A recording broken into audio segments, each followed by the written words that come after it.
L'année dernière, j'ai privilégié l'écrit collectif en groupe ou en classe entière pour préparer la conférence. La carte mentale était le support mémoire du projet que nous comptions projeter lors du congrès des jeunes chercheurs. Elle était en même temps le guide d'explication et de suivi des élèves, mais aussi un moyen de résumer schématiquement toute la réflexion et la recherche produite. Pour apprendre à construire des cartes mentales, j'ai souvent utilisé les petites vidéos de 1 minute, une question qui abordent de façon synthétique des notions importantes du programme en éducation morale et civique. Je proposais aux élèves de résumer le contenu de ces vidéos sous forme de cartes mentales. Ces cartes étaient construites à la main, au début par groupe de 2, puis tout seul. Lors d'une phase plus collective, nous corrigions ensemble les cartes individuelles pour les améliorer tous ensemble en apportant les modifications jugées nécessaires par le groupe. Au début, la carte mentale, je me demandais à quoi ça servait.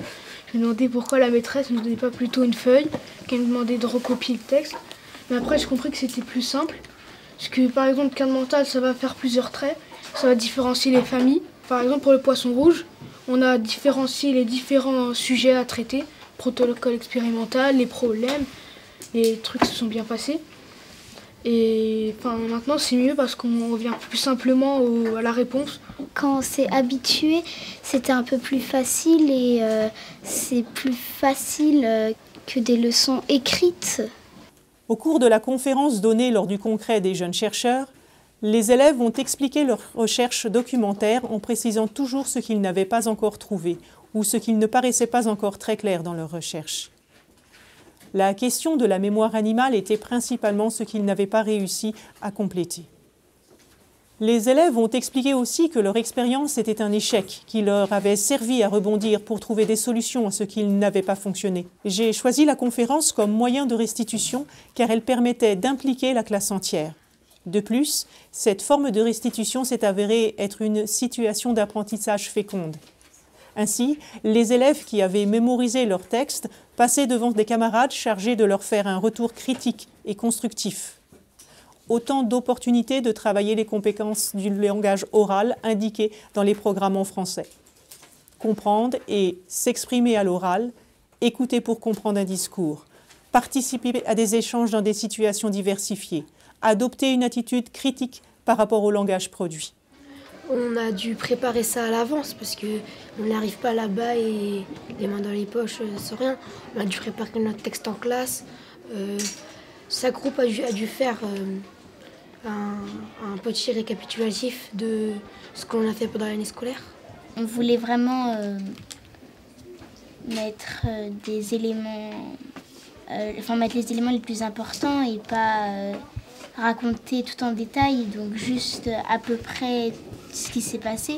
On s'est préparé à parler devant tout un public et on s'est passé le micro petit à petit. Mais après, quand on est passé sur scène, ça s'est plutôt bien passé.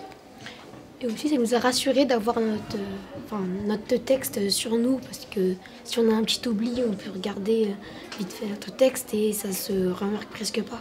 Oui, ça a été une bonne expérience comme ça. La prochaine fois qu'on va passer devant plusieurs personnes, on sera moins stressé.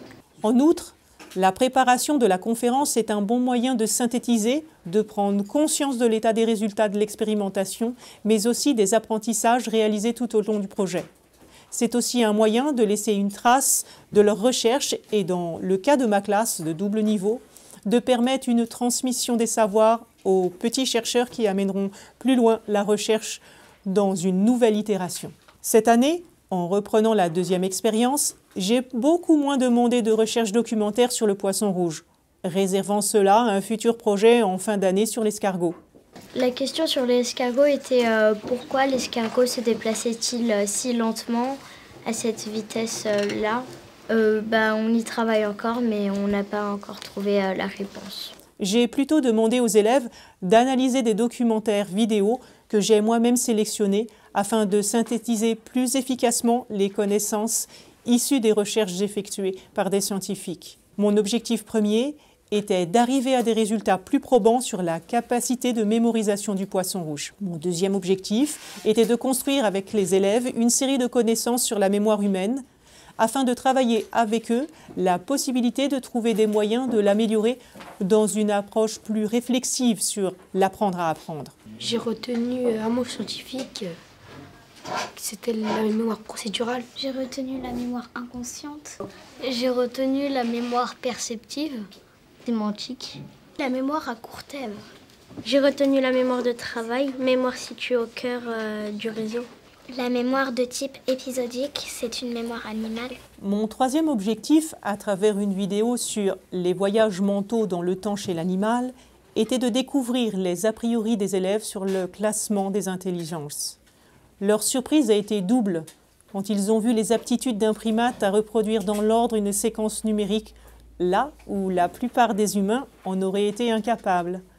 La prise de conscience pour les élèves que c'est l'adaptation au milieu qui rend les performances de chaque individu exceptionnelles a permis de rendre toute sa place au règne animal et de faire en sorte que chaque élève se sente un peu plus comme faisant partie de ce tout sans exclure ni hiérarchiser les espèces entre elles.